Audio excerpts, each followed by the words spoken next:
ముఖ్యమంత్రి వైఎస్ జగన్మోహన్ రెడ్డి పాలనలో గతంలో ఎన్నడూ లేని విధంగా వైద్యులకు పదోన్నతులు ఇచ్చారని, వేతనాలు పెరిగాయని రాష్ట్ర వైద్య ఆరోగ్య శాఖ మంత్రి విడుదల రజని తెలిపారు. సీఎం వైఎస్ జగన్ పాలనలో వైద్య వృత్తికి, వైద్యులకు గౌరవం పెరిగిందన్నారు. దివంగత నేత డాక్టర్ వైఎస్ రాజశేఖర రెడ్డి వైద్య వృత్తికి గుర్తింపు తెచ్చారన్నారు. తొలిసారిగా వైద్యులకు యూజీసీ స్కేల్ అమలు చేసిన ఘనత డాక్టర్ రాజశేఖర రెడ్డికి దక్కుతుందన్నారు. గుంటూరులో ఏపీ డాక్టర్స్ ఇంటరాక్షన్ మీట్ నిన్న నిర్వహించారు. ఈ కార్యక్రమంలో మంత్రి విడుదల రజని పాల్గొన్నారు. అనంతరం ఆమె మాట్లాడుతూ కరోనా సమయంలో వైద్యుల త్యాగాలను ఎవరూ మర్చిపోలేరన్నారు. ఈ సందర్భంగా ఆమె వైద్యులకు ధన్యవాదాలు తెలియజేశారు. వైద్యులకు ఎప్పటి నుంచో పెండింగ్లో ఉన్న 7వ వేతన స్కేల్ను సీఎం జగన్ అమలు చేశారని గుర్తు చేశారు. 13 ఏళ్లుగా పెండింగ్లో ఉన్న అడిషనల్ డిఎంఈ ప్రమోషన్లు ఇచ్చామని, ఆసుపత్రిలో 0 వేకెన్సీ విధానంతో వైద్య సిబ్బంది పోస్టులన్నీ భర్తీ చేస్తున్నామని, ఈ క్రమంలో సుమారు 53,000 పోస్టులు భర్తీ చేశామని చెప్పారు. వైద్యుల రిక్రూట్మెంట్లో దేశానికే ఏపీ ఆదర్శంగా ఉందని తెలిపారు. రోగులు, ప్రజల అవసరాలను బట్టి నూతనంగా నెఫ్రాలజీ వార్డులు ఏర్పాటు చేసినట్లు వివరించారు. గిరిజన ప్రాంతాల్లో నియామకాలు చేపట్టి అక్కడి ప్రజలకు ఇబ్బంది లేకుండా వైద్య సేవలు పొందేలా చేశామన్నారు. నాడు నేడు కార్యక్రమంతో రాష్ట్రంలో నూతనంగా 17 వైద్య కళాశాలలను 8,500 కోట్ల రూపాయలతో ప్రారంభించామన్నారు. వాటిల్లో నేడు 5 కళాశాలల్లో ప్రారంభమైనట్లు చెప్పారు. గతంలో ఉన్న 11 మెడికల్ కాలేజీలను 3,820 కోట్ల రూపాయలు ఖర్చు పెట్టి అభివృద్ధి చేశామన్నారు. ప్రాథమిక ఆరోగ్య కేంద్రం నుంచి టీచింగ్ ఆసుపత్రి వరకు 17,000 కోట్ల రూపాయలతో అభివృద్ధి చేసినట్లు వెల్లడించారు. వ్యాధులు వచ్చాక చికిత్స అందించే ఆసుపత్రులను బలోపేతం చేయడంతో పాటు వ్యాధులు రాకుండానే ముందస్తుగా చర్యలు తీసుకుంటున్నట్లు మంత్రి తెలియజేశారు. రికగ్నిషన్ కానీ ఏమాత్రం కూడా డాక్టర్స్ కి ఇవ్వాల్సినటువంటి ఏవి కూడా మరి గత ప్రభుత్వాలు డినై చేసినప్పటికీ కూడా మన ప్రభుత్వం అధికారంలోకి వచ్చాక, జగనన్న ప్రభుత్వం వచ్చాక వెంటనే డాక్టర్స్ కి ఎప్పటి నుంచో పెండింగ్ లో ఉన్నటువంటి 7th పే స్కేల్ కూడా ఇంప్లిమెంట్ చేస్తాం జగనన్న ప్రభుత్వంలోకి వచ్చాక. సో ఎక్కడ కూడా మీకు అసంతృప్తి ఉండకూడదు, ఏ విషయాల్లోనూ మీకు గౌరవం తగ్గకూడదు అనే ఉద్దేశంతో మరి మన ముఖ్యమంత్రి గారు ఆ విధమైనటువంటి 7th పే స్కేల్ని కూడా ఇమీడియట్గా ఇంప్లిమెంట్ చేశారు. అలాగే ప్రమోషన్స్ కూడా మనం చూసుకున్నట్టయితే, ఎప్పటి నుంచో మనం చూసుకున్నట్టయితే హాస్పిటల్స్ ఎస్పెషల్లీ సూపరింటెండెంట్స్, ప్రిన్సిపల్ పోస్టులు ఉంటే కనుక ఏదో ఇన్ఛార్జ్ని పెట్టి అట్లా నడిపేవాళ్ళు. మరి ఈరోజు అలా కాకుండా జగనన్న ప్రభుత్వం అధికారంలోకి వచ్చాక పూర్తిగా మనకు ఏదైతే అడిషనల్ డిఎంఈలు వీళ్ళందరూ ఉన్నారో వీళ్ళ పోస్టులు ఉండేలా మనం పూర్తిగా కూడా మార్పులు చేశాము అండ్ ప్రమోషన్స్ ఇచ్చాము. అండ్ మెయిన్ పోస్టులు లాగా ఏదైతే ఉండాలో ఆ విధంగానే ఆ దిశగానే మనం అడుగులు వేస్తూ ఉన్నాం. మొన్న ఎవరో రీసెంట్గా చెప్తాము, దాదాపు 13 years అయిందండి ప్రమోషన్స్. చంద్రబాబు, పవన్ కళ్యాణ్పై మంత్రి అంబటి రాంబాబు ఘాటు విమర్శలు చేశారు. చంద్రబాబు బ్రోకర్ రాజకీయాలు చేసి ఎదిగారని, కదలిరా అంటే రావడం లేదని విమర్శించారు. ఆంబోతులంటూ తమపై చంద్రబాబు విమర్శలు చేయడం సరికాదని మంత్రి అంబటి రాంబాబు అన్నారు. చంద్రబాబు స్థాయి తగ్గించుకొని మాట్లాడుతున్నాడని, తాను అలాగే మాట్లాడగలనని తెలిపారు. మీ ఇంటికి మా ఇల్లు ఎంత దూరమో మా ఇంటికి మీ ఇల్లు అంతే దూరమని పేర్కొన్నారు. టీడీపీ అధినేత చంద్రబాబు నాయుడు, జనసేన అధినేత పవన్ కళ్యాణ్పై మంత్రి అంబటి రాంబాబు ఘాటు విమర్శలు చేశారు. కదిలిరా అన్న కూడా ఎవరూ కదిలి రారని ఆయన ఎద్దేవా చేశారు. పంటల సాగుకు నీటిని విడుదల చేస్తున్నామన్న అంబటి రాంబాబు 3 విడతలుగా 15 టీఎంసీల నీటిని విడుదల చేశామని చెప్పారు. చంద్రబాబు బ్రోకర్ రాజకీయాలు చేసి ఎదిగారన్నారు. పిచ్చి వాగుడు వాగితే జనం పట్టించుకోరని ఆయన అన్నారు. స్థాయికి తగ్గ మాటలు మాట్లాడాలని చంద్రబాబుకు హితవు పలికారు. చంద్రబాబు నోరు అదుపులో పెట్టుకుని వ్యవహరించాలని అంబటి రాంబాబు అన్నారు. చంద్రబాబు, పవన్ కళ్యాణ్లు కలిసినా పెద్దగా ప్రయోజనం లేదన్నారు. ప్రజలకు తప్పుడు హామీలు ఇచ్చి అధికారంలోకి రావాలని కలలు కంటున్నారని, అయితే ప్రజలు వారి హామీలను నమ్మే పరిస్థితి లేదని అన్నారు. ఒకరు కూడా చంద్రబాబును కానీ పవన్ను కానీ విశ్వసించే పరిస్థితి లేదన్నారు. అన్ని తప్పుడు ఆరోపణలు చేసి ఏదో ప్రజలను మభ్యపెట్టాలని భావిస్తే వారి తగిన బుద్ధి చెబుతారని అంబటి రాంబాబు అన్నారు. ఇంతకుముందు అక్టోబర్లో కూడా ఒక 5 టీఎంసీ వాటర్ని రిలీజ్ చేశాం. అప్పుడు కూడా చెరువులన్నీ నింపుకున్నారు. ఇప్పుడు మళ్ళా ఆ అవసరం ఉన్నది కాబట్టి మళ్ళీ ఒక 5 టీఎంసీ వాటర్ని రైట్ కెనాల్ నుంచి కృష్ణా రివర్ మేనేజ్మెంట్ బోర్డు వారి కోఆర్డినేషన్తో వారితో సంప్రదించి ఈ నిర్ణయం తీసుకోవడం జరిగింది. అదేవిధంగా భవిష్యత్తులో కూడా ఏప్రిల్ 8వ తారీఖు నుంచి మళ్ళీ 18వ తారీఖు వరకు కూడా ఇంకొక 5 టీఎంసీ వాటర్, అప్పటికి కూడా త్రాగునీటి అవసరాల కోసం ఇప్పుడు నింపుకున్నటువంటి చెరువులు కానివ్వండి, ఇప్పుడు నింపుకున్నటువంటి ట్యాంక్స్ కానివ్వండి, ఏవైతే ఉన్నాయో అవి లెవెల్స్ మళ్ళీ తగ్గుతాయి కాబట్టి వాటిని మళ్ళా పూర్తి చేసుకోవడం కోసం ఈ అవకాశాన్ని రైతాంగం ఉపయోగించుకోవాలని, చాలా సందర్భాల్లో నేను చెప్పాను, మరొక సందర్భంలో ఈ సందర్భంలో మళ్ళా చెప్తున్నా, రాష్ట్ర ప్రజానీకానికి నారా చంద్రబాబు నాయుడు గారికి నన్ను ఆంబోతు అనగానే ఆయన గుర్తు రావాల్సింది ఏంటంటే, ఆంబోతులకు ఆవుల్ని సప్లై చేసి రాజకీయాల్లో ఎదిగినటువంటి వ్యక్తి నారా చంద్రబాబు నాయుడు గారు. ఆయనకి ఏ విధమైనటువంటి రాజకీయ క్వాలిఫికేషన్స్ లేకపోయినా మోసాలు చేసి ఆంబోతులకు ఆవుల్ని సప్లై చేసి రాజకీయాల్లో ఎదిగినటువంటి ఒక బ్రోకర్ నారా చంద్రబాబు నాయుడు గారు. వాళ్ళు ఏయో పెద్ద పెద్ద ఉపన్యాసాలు చెప్తున్నాడు, రా కదలి రా అంటాడు. ఎక్కడ వచ్చేది కదలి వచ్చేది? రా అంటే ఎవరు వస్తారు, కదలడం అంటే ఎవరు వస్తారు? రా కదలి రా అంటే అక్కడ చచ్చింది గొర్రె, తెలుగుదేశం చచ్చింది. ఇంకా రా అంటే అది రాదు, కదిలిరా అంటే అది కదిలి వచ్చే పరిస్థితి లేదు. నువ్వే కాదు, నీ పక్క తెచ్చుకున్న దత్తపుత్రుడు, ఆయన పేరేంటి, పవన్ కళ్యాణ్ గారు, ఆయన రా అన్నా కూడా కదిలి వచ్చే పరిస్థితి లేదు. అంతగా సర్వనాశనం చేశావు. ఎన్టీ రామారావు గారు పెట్టినటువంటి రాజకీయ పార్టీని సర్వనాశనం చేసి చంపేసి రా కదలిరా రా కదలిరా అంటే వచ్చే పరిస్థితి ఏమి లేదు. తాము ఎప్పుడూ టీడీపీని వేడాలని అనుకోలేదని, టీడీపీ పార్టీ తమను వద్దనుకున్నప్పుడు పార్టీలో కొనసాగడం కరెక్ట్ కాదని విజయవాడ ఎంపీ కేశినేని నాని కుమార్తె 11వ డివిజన్ కార్పొరేటర్ కేశినేని శ్వేత అన్నారు. కృష్ణా జిల్లాలో జరుగుతున్న విషయాలు ఇప్పటివరకు టీడీపీ అధిష్టానానికి తెలియదు అనే భ్రమలో ఉన్నామన్నారు. పార్టీ నుంచి బయటకు వెళ్తున్నామని, తమతో వచ్చే వాళ్లకు ఖచ్చితంగా అండగా ఉంటామని హామీ ఇచ్చారు. కేశినేని నాని మూడోసారి కూడా విజయవాడ పార్లమెంట్ నుంచే పోటీ చేస్తారని కేశినేని శ్వేత స్పష్టం చేశారు. విజయవాడ ఎంపీ కేశినేని నాని కుమార్తె 11వ డివిజన్ కార్పొరేటర్ కేశినేని శ్వేత కార్పొరేటర్ పదవికి రాజీనామా చేశారు. విజయవాడ కార్పొరేషన్ కార్యాలయంలో మేయర్ రాయన భాగ్యలక్ష్మిని కలిసి రాజీనామా లేఖను అందించారు. తన కార్పొరేటర్ సభ్యత్వం రాజీనామా లేఖను కౌన్సిల్లో పెట్టి ఆమోదింపచేయాలని మేయర్ను కోరారు. అనంతరం శ్వేత మీడియాతో మాట్లాడుతూ 11వ డివిజన్ కార్పొరేటర్గా రాజీనామా చేశానని, తన రాజీనామా ఆమోదం పొందాక టీడీపీ పార్టీకి కూడా రాజీనామా చేయనున్నట్లు ప్రకటించారు. తాము ఎప్పుడూ టీడీపీని వేడాలని అనుకోలేదన్నారు.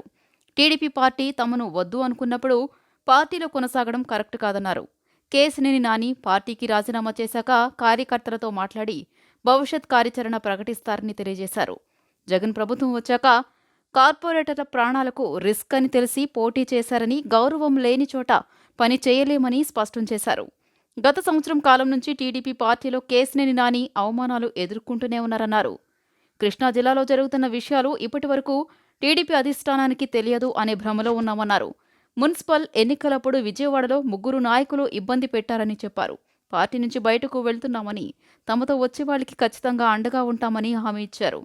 తిరువూరు సభకు కేశినేని నానికి ఏంటి సంబంధమని లోకేష్ అడిగారని, ఆయన పార్లమెంట్ నియోజకవర్గంలో ఆయనకు కాక ఇంకెవరికి సంబంధమని ప్రశ్నించారు. కేశినేని నాని మూడవసారి కూడా విజయవాడ పార్లమెంటు నుంచే పోటీ చేస్తారని కేశినేని శ్వేత స్పష్టం చేశారు. కానీ ఏ రోజైతే తిరువూరులో జరుగుతున్న పార్టీ కార్యక్రమంలో కేశినేని నాని గారు ఎందుకు జోక్యం చేసుకుంటున్నారు అని అడిగిన రోజే అది ఒక పెద్ద అవమానంగా భావించాము మేము. ఎందుకంటే మా కాన్స్టిట్యున్సీలో, ఇది మా కాన్స్టిట్యున్సీ, ఇది మా ఊరు, మా ప్రజలు ఇల్లు, వాళ్ళ కోసం మేము ఎంత దూరం అయినా వెళ్తాం, ఏదైనా చేస్తాం. అలాంటి ఒక ఊరిలో మమ్మల్ని ఎందుకు వచ్చారు, ఎందుకు చేస్తున్నారు అని అడిగే హక్కు ఎవరికి ఉందండి? How can you tell us to stay away from party programs? మేము ఒక leader, he is a party leader, he is a second time MP, ప్రజాబలమైన ఎంపీ. ఆయన్ని పార్టీ కార్యక్రమాల నుంచి దూరంగా ఎందుకు ఉండమన్నారు? పార్టీ ఇక్కడ కార్యక్రమాలు చేస్తే ఒక రాష్ట్ర అధ్యక్షుడు ఇక్కడికి వస్తే ఆయన ఎందుకు పిలవలేదు, ఆయనకి ఎందుకు ఇన్ఫర్మేషన్ లేదు? ఇవన్నీ కూడా ఆన్సర్ చేయాలి. మీకు తెలుసండి, అది నేను స్వయంగా చెప్పక్కర్లేదు, విజయవాడ ప్రజలందరికీ కూడా తెలుసు. ఇక్కడ నాతో పాటు కంటెస్ట్ చేసిన క్యాండిడేట్స్ అందరూ కూడా ఉన్నారు. వాళ్ళు ఎంత నష్టపోయారో వాళ్ళందరికీ తెలుసు. నిజంగా ఆస్తులు అమ్ముకుని మరీ పార్టీ కోసం నిలబడ్డారు వీళ్ళందరూ కూడా. ఒక్కళ్ళు కూడా సపోర్ట్ చేయలేదు వాళ్ళని. ఒక్క ఇన్ఛార్జ్ సపోర్ట్ చేశారో అడగండి వీళ్ళు. కేశినేని నాని గారు ఒక్కళ్ళే మొత్తం ఎలక్షన్ అంతా ఫండ్ చేసి వీళ్ళందరికీ కూడా హెల్ప్ చేసి సపోర్ట్ చేసి వాళ్ళతో క్యాంపెయిన్ చేసి ఒక్కొక్క మెట్టు కొండ ప్రాంతంలో ఎక్కారు ఆయన. ఒక్కళ్ళు చేశారా ఇన్ఛార్జ్? అలాగే చెప్పండి నాకు. మాతో పాటు లైక్ ఐ సెడ్, మా వెనకాల వేలాది మంది కార్యకర్తలు నాయకులు ఉన్నారండి. మేము ఎవరిని కూడా ఫోర్స్ చేయం, ఎందుకంటే మా మీద అభిమానం ఉన్న వాళ్ళు మాతో జర్నీ చేయాలనుకుంటారు. కానీ ఇప్పుడు మాతో బయటికి రావడం అనేది చాలామందికి ఇప్పుడు వాళ్ళ ఫ్యూచర్ కూడా వాళ్ళు ఆలోచించుకోవాలి.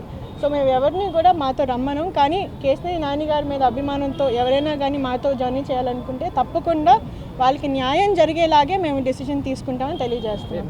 మీ బాబాయ్ గారికి మీ నాన్నగారికి ఉన్న వ్యవహారాన్ని మీరు ఎలా చూస్తారు? ఇప్పుడు కొంతమంది గురించి మాట్లాడి నా స్థాయిని నేను దిగజార్చుకోనండి.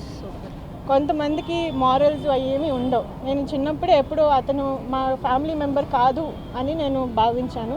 అలాంటి వ్యక్తుల గురించి నేను మాట్లాడి టైం వేస్ట్ చేసుకొని నా స్థాయిని నేను దిగజార్చుకోను. తమ డిమాండ్లు పరిష్కరించాలని కోరుతూ మున్సిపల్ కార్మికులు చేపట్టిన కలెక్టరేట్ ముట్టడి కార్యక్రమం ఉద్రిక్తతకు దారితీసింది.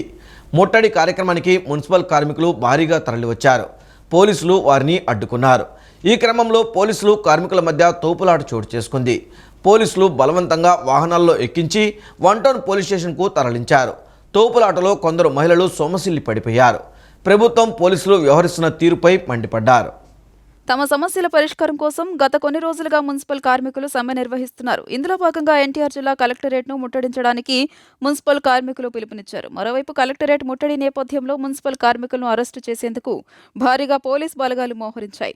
సుమారు 2 కిలోమీటర్ల మేర బస్సులను ఏర్పాటు చేసి పోలీస్ స్టేషన్లకు, కళ్యాణ మండపాలకు మున్సిపల్ కార్మికులను తరలించేందుకు పోలీసులు ప్రణాళిక సిద్ధం చేశారు.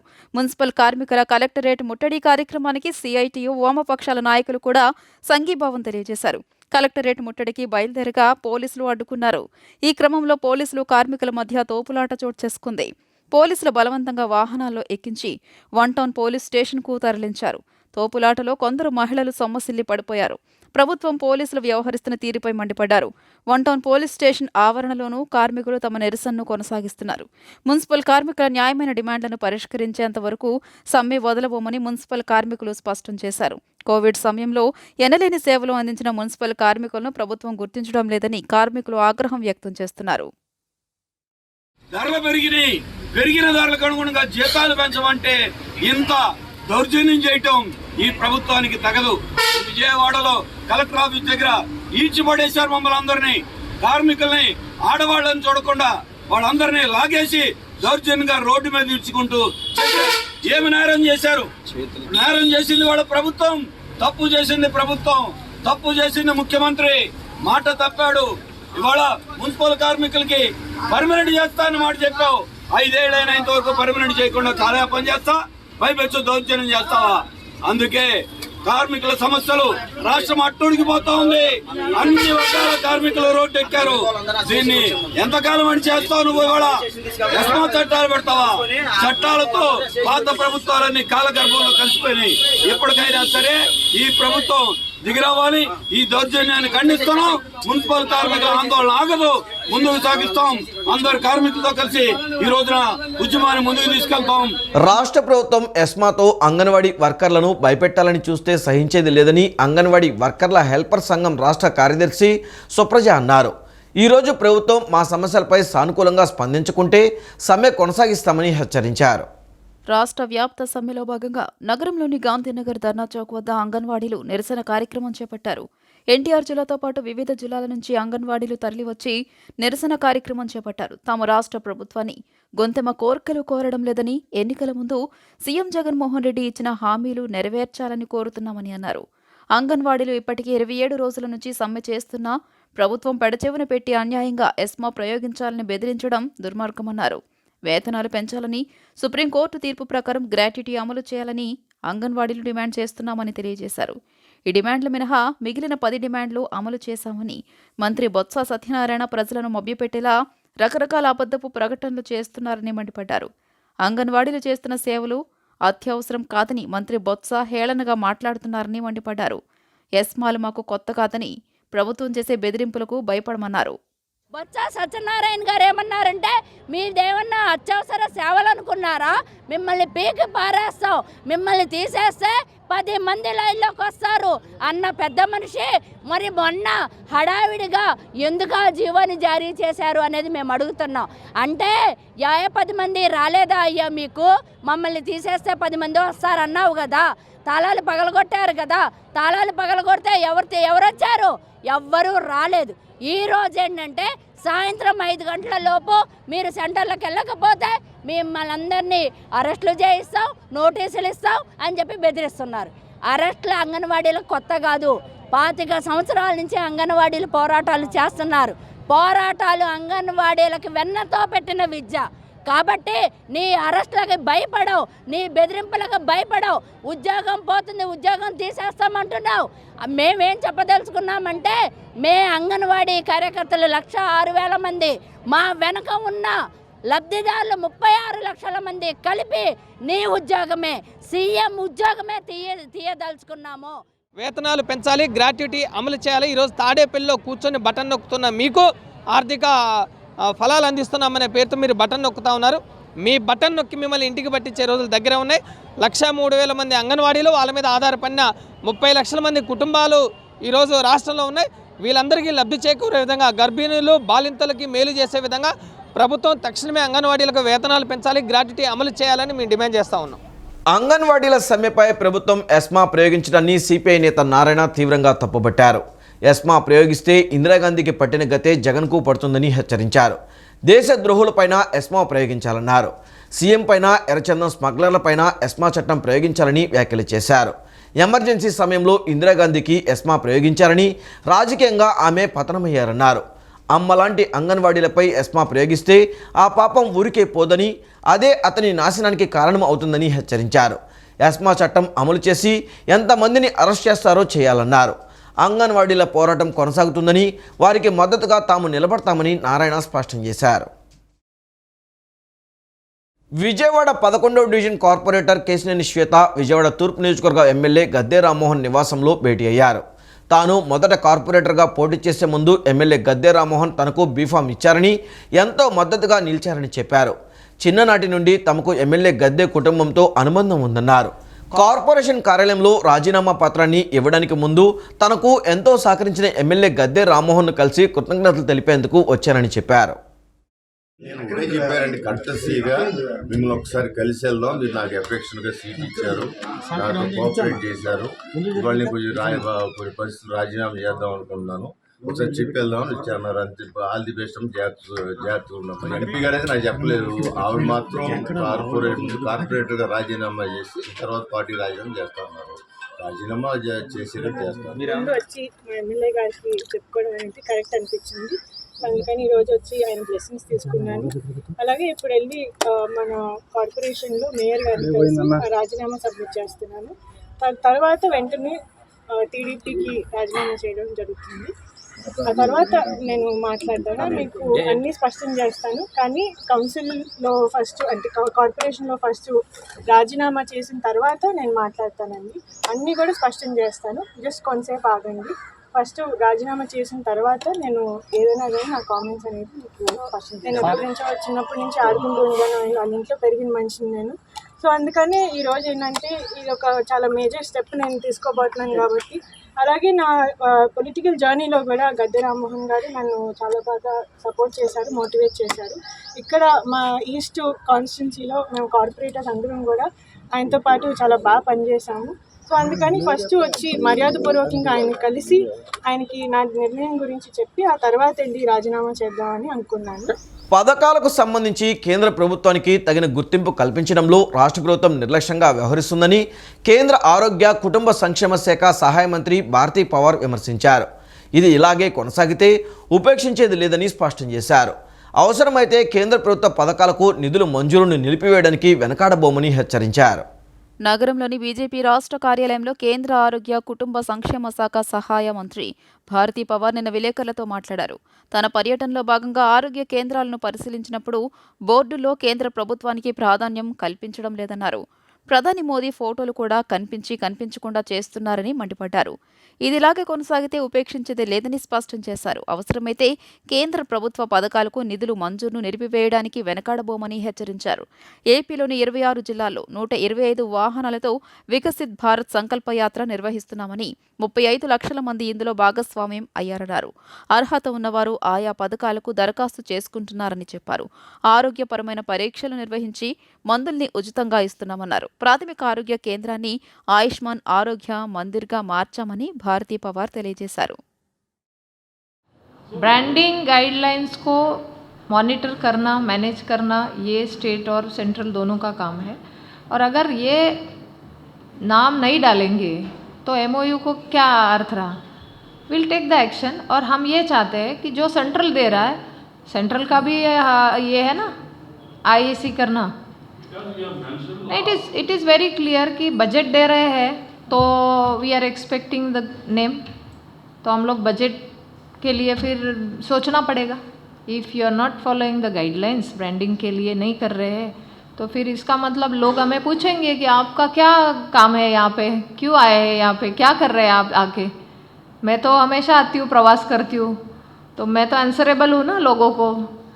तो लोग बोलेंगे आप क्यों आए, आपने क्या काम किया है, तो मेरा काम ही नहीं दिखेगा, मेरा नाम ही नहीं दिखेगा, सेंट्रल का लोगो भी नहीं दिखेगा. सो गलत है कि आप सेंट्रल से बजट भी लेते हैं और वो नाम भी नहीं डालते. और मैंने पिछली बार भी बोला था कि ये सेंट्रल स्टेट दोनों का अगर शेयर है तो दोनों के हिसाब से वो काम लोगों के सामने जाना है. आफ्टर ऑल ये जनता का पैसा है, जनता के लिए है, तो जनता को ऐसे मत गुमराह करिए कि भाई ये तो हम ही कर रहे हैं, सेंट्रल तो कुछ काम ही नहीं कर रहे हैं. तो प्रधानमंत्री नरेंद्र मोदी जी अगर गांव-गांव में स्कीम्स लेके जा रहे हैं तो उनको भी पता चलना चाहिए बजट सेंट्रल से भी आया है. సో కేంద్ర ఎన్నికల సంఘం రాష్ట్రంలో మరోసారి పర్యటించనుంది. నేటి నుంచి 3 రోజుల పాటు జరపనున్న పర్యటనలో వివిధ రాజకీయ పార్టీలతో పాటు అధికారులతో chief election commissioner Rajiv Kumar సహా కమిషనర్లు ఇతర అధికారుల బృందం సమావేశం కానుంది. ఓటర్ల జాబితాలో తప్పిదాలు, ఇతర ఫిర్యాదులపై సిఈసి బృందం సమీక్షించనుంది. గత నెలలో 2 రోజుల పాటు ఏపీలో పర్యటించిన కేంద్ర ఎన్నికల బృందం రాష్ట్రంలో మరోసారి 3 రోజుల పాటు పర్యటించనుంది. ఈరోజు chief election commissioner Rajiv Kumar, కమిషనర్లు అనూప్ చంద్ర పాండే, అరుణ్ గోయల్ సహా ఇతర అధికారులు విజయవాడ చేరుకోనున్నారు. రేపు ఉదయం రాజకీయ పార్టీలతో భారత ఎన్నికల చీఫ్ కమిషనర్ బృందం సమావేశం కానుంది. ఓటర్ల జాబితాలో తప్పిదాలు, ఇతర ఫిర్యాదులపై రాష్ట్ర ఎన్నికల ప్రధానాధికారి, జిల్లాల ఎన్నికల అధికారులు, కలెక్టర్లు, ఎస్పీలు, పోలీస్ కమిషనర్లతో ఈసీ సమీక్ష నిర్వహించనున్నారు. ఎన్నికల సన్నద్ధతపై ఏపీ సీఈఓ ముఖేష్ కుమార్ మీనా బుధవారం ప్రజెంటేషన్ ఇవ్వనున్నారు. కేంద్ర విభాగాలు, రాష్ట్ర ప్రభుత్వ ప్రధాన కార్యదర్శి, డీజీపీ సహా వివిధ శాఖల కార్యదర్శులతో సీఈసీ సమావేశం నిర్వహిస్తారు. అదే రోజు సాయంత్రం సీఈసీ ఎన్నికల కమిషనర్లు మీడియా సమావేశం నిర్వహించనున్నారు. అనంతరం ఢిల్లీకి ఎన్నికల చీఫ్ కమిషనర్ బృందం తిరిగి వెళ్లనుంది. యువతకు సరైన దిశానిర్దేశం చేయడానికి స్వామి వివేకానంద లాంటి ఆధ్యాత్మిక గురువులు అవసరమని యోజన సర్వీసుల ముఖ్య కార్యదర్శి ప్రద్యుమ్న అన్నారు. యువతను పెడదారులు పట్టనీయకుండా తల్లిదండ్రులతో పాటు గురువులు కూడా బాధ్యతలు తీసుకోవడం అవసరమన్నారు. రాష్ట్ర స్థాయి యువజనోత్సవాలు తాడేపల్లిలోని కేఎల్ డీమ్డ్ యూనివర్సిటీలో నిన్న ఘనంగా ప్రారంభమయ్యాయి. యువజన సర్వీసుల ముఖ్య కార్యదర్శి Pradyumna, KLU register doctor K సుబ్బారావులు ముఖ్య అతిథులుగా పాల్గొని ఉత్సవాలను లాంఛనంగా ప్రారంభించారు. ఈ సందర్భంగా ఆయన మాట్లాడుతూ రాష్ట్రం నలుమూలల నుంచి వచ్చిన యువ బృందాలు వివిధ రకాలైన సాంస్కృతిక కార్యక్రమాలు నిర్వహించడం సంతోషకరమన్నారు. యువత కేవలం ఉద్యోగులుగా కాకుండా ఉద్యోగాలను ఇచ్చే స్థాయికి ఎదగాలని ఆయన కోరారు. యోజనోత్సవం జరుగుతుంది. దీంట్లో యోగదాన్ మరియు అదేవిధంగా మైండ్ఫుల్ మార్నింగ్స్ అంటే మన ఆయుర్వేద ప్రాచీన వైద్య విధానాల ద్వారా ఏ విధంగా వెల్నెస్ అంటే కేవలం మనం ఇప్పుడు రోగం వచ్చాక వైద్యం చేర్చుకున్న అలా కాకుండా రోగం రాకుండా ఎలా ఉండాలి, అదేవిధంగా ఆహారమే ఔషధంగా ఎలా పనిచేస్తాయి. సో ఇటువంటి అద్భుతమైన కార్యక్రమాలు ఇక్కడ గౌరవ ప్రిన్సిపల్ సెక్రటరీ ప్రద్యుమ్న ఐఏఎస్ మరియు కమిషనర్ యువజన సర్వీసెస్ శాఖ శ్రీమతి కె శారదాదేవి ఐఏఎస్ వారి యొక్క పర్యవేక్షణలో ఈ కార్యక్రమాలు రూపొందించడం జరిగింది. దీనికి రాష్ట్ర యువజన సర్వీసుల శాఖ కమిషనర్ కె శారదాదేవి ఐఏఎస్ మాట్లాడుతూ రాష్ట్ర స్థాయిలో అత్యంత ప్రతిభ కనపరిచిన యువతీ యువకులను ఈ నెల 10న ప్రత్యేక బస్సుల ద్వారా మహారాష్ట్రలోని నాసిక్లో జరిగే జాతీయ యువజన ఉత్సవాలకు తీసుకెళ్తామని తెలియజేశారు. నాసిక్లో జరిగే యువజన ఉత్సవాలకు రాష్ట్ర వ్యాప్తంగా ఆసక్తి కలిగిన యువతీ యువకులు కూడా పాల్గొనవచ్చునని ఆమె సూచించారు.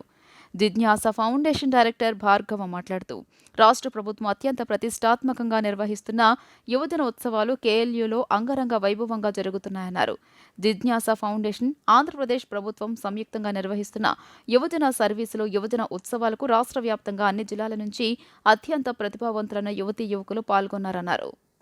వైభోగంగా జరపడానికి యూత్ సమ్మిట్ అంటే మన దేశంలో మరి చాలా తమ చదువుతో వాటితో సొంతంగా కొన్ని అంటే ఎంటర్‌ప్రెన్యూర్‌షిప్‌లు చేసిన ఎంటర్‌ప్రెన్యూర్స్‌ని, యంగ్ ఎంటర్‌ప్రెన్యూర్స్‌ని వాళ్ళు సాధించేయటమే కాకుండా గుర్తింపబడ్డారు. కొంతమంది ఐఎస్బీలో చదివిన వాళ్ళు కూడా ఉన్నారు. వాళ్ళందరినీ మేము వీళ్ళకి స్ఫూర్తి రగిలించడానికి మనకున్న యువతని నాట్ ఓన్లీ డిస్ట్రిక్ట్లో జిల్లాల్లో ఉన్న యువతే కాకుండా ఇక్కడ ఉన్న కేఎల్ యూనివర్సిటీలో కూడా యువత ఉన్నారు. కాబట్టి వీళ్ళందరి కోసం యూత్ సమ్మిట్ ఏర్పాటు చేశాం. అది 3 రోజులు జరుగుతుంది.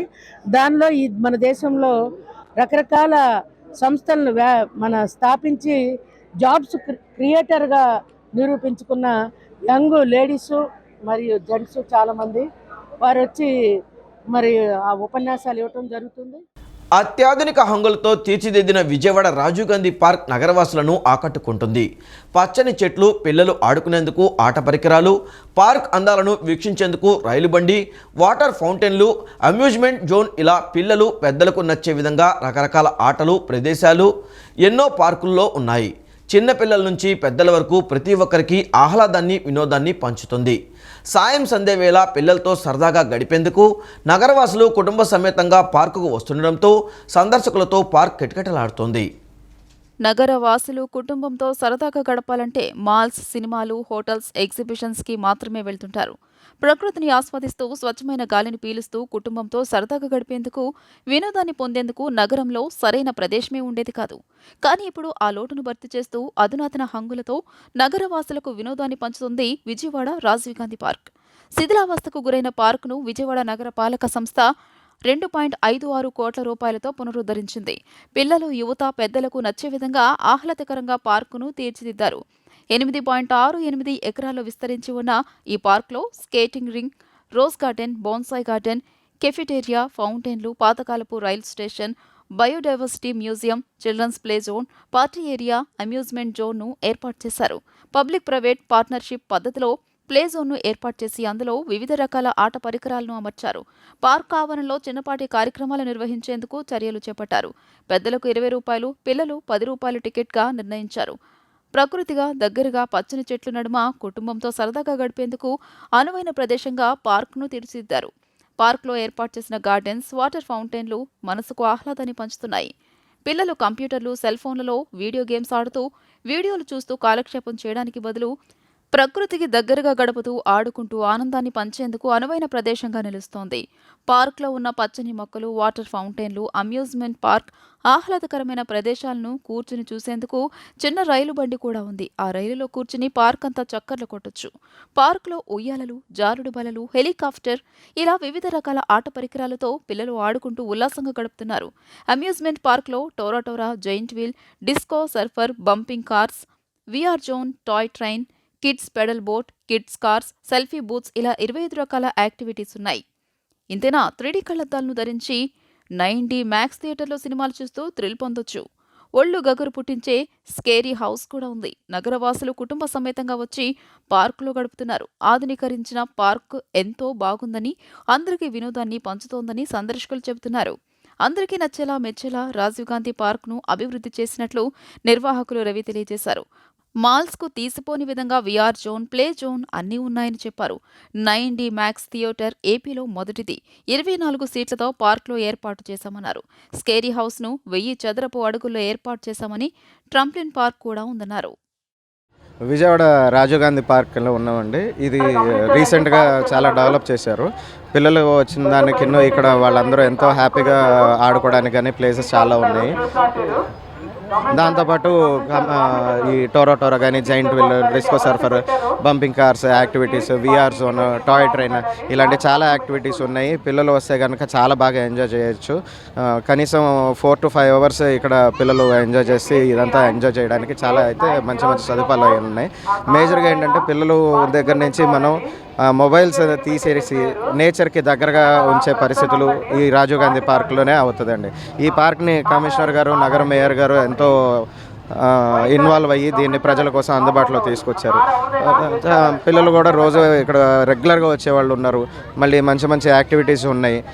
ప్రజలందరూ దీన్ని మంచిగా రిసీవ్ చేసుకుంటున్నారు. ఎందుకంటే విజయవాడలో ఇంతవరకు మనకి సరైన ఎంజాయ్మెంట్ కానీ, లేకపోతే పిల్లలు ఎంజాయ్ చేయడానికి ఎలాంటి ప్లేసెస్ అనేవి మన దగ్గర లేవు. సో కామన్ పీపుల్ కానీ, లేకపోతే రెగ్యులర్ పబ్లిక్ ఒక 20 రూపాయల ఎంట్రీ టికెట్తో పెద్దవాళ్ళు, ఒక 10 రూపాయల ఎంట్రీ టికెట్తో పిల్లవాళ్ళు ఇక్కడ కనీసం 6 to 8 hours complete full enjoy చేసే పరిస్థితులు ఉన్నాయి. ఇక్కడ అన్ని రకాల ఫెసిలిటీస్ ఇలాంటి మాల్స్లో దేనికి తగ్గకుండా ఉండేటట్టుగా 9DX థియేటర్ ఏపీలోనే ఫస్ట్ టైం అనమాట. 24 సీటింగ్తో ఉంది. దాని పక్కన స్కేరీ హౌస్ వచ్చేసరికి 1000 SFTతో ఉంది. ఇంతవరకు మనం ఎక్కడ చూడలేదు. అండ్ విజయవాడలో first time trampoline park open to public. బయట అయితే దాని కాస్ట్ చాలా వరకు చోట్ల చూస్తే 800 నుంచి 900 ఉంటుంది పర్ అవర్. ఇక్కడ మనం వచ్చే పబ్లిక్ కోసం వాళ్ళ సదుపాయార్థం ఇక్కడ per half an hour 200 rupees charge చేస్తున్నారు. అండ్ విఆర్ జోన్ కానీ, ట్రైన్ కానీ, ఇంకా చాలా activities like trampoline, inflatable, kids pedal boat, kids cars, మీరు మంచి మంచి షూటింగ్స్ తీసుకోవడానికి లేకపోతే సెల్ఫీ బూత్స్ అలాంటివి కూడా ఉన్నాయి. జైంట్ వీల్ అనేది పెద్దది కాకుండా మినీ ఫెర్రీస్ వీల్ పిల్లల కోసం ఎంజాయ్ చేసేటట్టుగా ఇలాంటి కనీసం 25 యాక్టివిటీస్ మన రాజీవ్ గాంధీ పార్క్లో అవైలబిలిటీలో ఉన్నాయండి. విజయవాడలో ఎక్కడ చూడలేదండి, చాలా బాగుంది. 390 రాజీవ్ గాంధీ పార్క్లో ఎక్సలెంట్గా ఉంది, అసలుకి ఎంజాయ్ చేయొచ్చు బాగా. ఇవి అంతా రాజీవ్ గాంధీ పార్క్లో ఇదంతా కొత్తగా డెవలప్ చేశారు. ఇవి చూద్దామని మేము వచ్చాము. ఇప్పుడు చూసిన వాళ్ళని చూస్తే చాలా బాగుంది, థ్రిల్లింగ్గా ఉందన్నారు. మేము కూడా వెళ్దామని వెళ్తున్నాం లోపలికి. ఇప్పుడు ఎందుకు చూసిన వరకు అన్నీ కూడా ఎక్సలెంట్గా ఉన్నాయి. ఇంతవరకు విజయవాడలో ఎక్కడా లేదు, ఇది ఫస్ట్ టైం పెట్టారు, బాగున్నాయి. మాది గుంతకల్ అండి. మా అబ్బాయిని మేము ఇక్కడ 13 సంవత్సరాల నుండి పిలుచుకొని వస్తున్నాము. చాలా మేము ఇక్కడ రాజీవ్ గాంధీ పార్క్లో ఎప్పుడు చూడలేదు, చాలా బాగా చేశారు, చాలా థ్యాంక్స్ అండి. అన్ని గేమ్స్ బాగా ఆడుకుంటున్నాము. ఇక్కడ ప్రతి ఒక్కటి కూడా పిల్లలతో సహా అన్ని చిన్న పిల్లలు కానీ పెద్ద పిల్లలు కానీ సపరేట్గా ఉన్నాయి. ట్రైన్ అని మంచిగా గేమ్స్ చాలా బాగున్నాయి. ఇక్కడ అయితే నాకు గేమ్ స్టోర్ అది బాగా నచ్చింది. ఒక 7 months నుండి వస్తున్నాను, డైలీ వస్తా. ఇంకా ఎక్స్పీరియన్స్ ఎలా ఉందంటే సూపర్ ఉంది. డే బై డే ఆగకుండా ప్రతి డే వస్తాను, బాగుండిద్ది. సరదాగా ఆడుకోవడానికి, జంప్ చేయడానికి అంతా బాగుండిద్ది. కాకపోతే కొంచెం డైలీ వస్తే బాగుండిద్ది, కాకపోతే ఏంటంటే కుదరదు కదా చాలామందికి. అది ఇంతకుముందు మా చిన్నప్పుడు వచ్చినప్పుడు దాని మీద ఇప్పుడు చాలా బెటర్గా ఉంది. అప్పుడు కంటే ఇప్పుడే బాగుంది. మేము లాస్ట్ ఫిబ్రవరిలో కూడా వచ్చాము, అప్పటికంటే ఇప్పుడు చాలా చేంజెస్ ఉన్నాయండి, బాగుంది. పిల్లలతో టైం స్పెండ్ చేయడానికి బాగుంది. ఇంతకుముందు ఈ పార్కు కన్నా ఇప్పుడు దీంట్లో ఫెసిలిటీస్ కానీ ఇంకా ఇతరత్ర యాక్టివిటీస్ కానీ అన్నీ కూడా చాలా బాగున్నాయి. ప్రజెంట్గా పిల్లలు చిన్న వయసు నుంచి పెద్దవాళ్ళ దాకా కూడా ఇది ఇప్పుడున్న ఆహ్లాదకరమైన ఈ విజయవాడ సిటీలో ఉన్నటువంటి ఈ ఏరియాలో ఇదే మంచి ప్లేసు. ఈ పిల్లలకు కానీ పెద్దవాళ్ళకి కానీ ఇంకా చుట్టుపక్కల నుంచి వచ్చేవాళ్ళు ఎవరికైనా సరే మంచి ఆహ్లాదకరమైన వాతావరణం, మంచి యాక్టివిటీస్ ఇక్కడ అన్నీ కూడా ఏర్పాటు చేయడం జరిగింది. పిల్లలకి బాగా ఉపయోగపడుతుంది. అందులో పండగ సీజన్లో కానీ వేరే ఇతరత్ర సెలవుల టైంలో కూడా బాగా స్పెండ్ చేయడానికి అవకాశం బాగా ఉంది ఇక్కడ. తప్పకుండా అంటే అందుబాటులో ఉన్న వాళ్ళందరూ కూడా వచ్చి ఇక్కడ స్పెండ్ చేసుకోవడానికి 4 to 5 hours వరకు స్పెండ్ చేయడానికి అవకాశం ఉంది. ఈ వార్త ఇంతటితో సమాప్తం. నమస్కారం.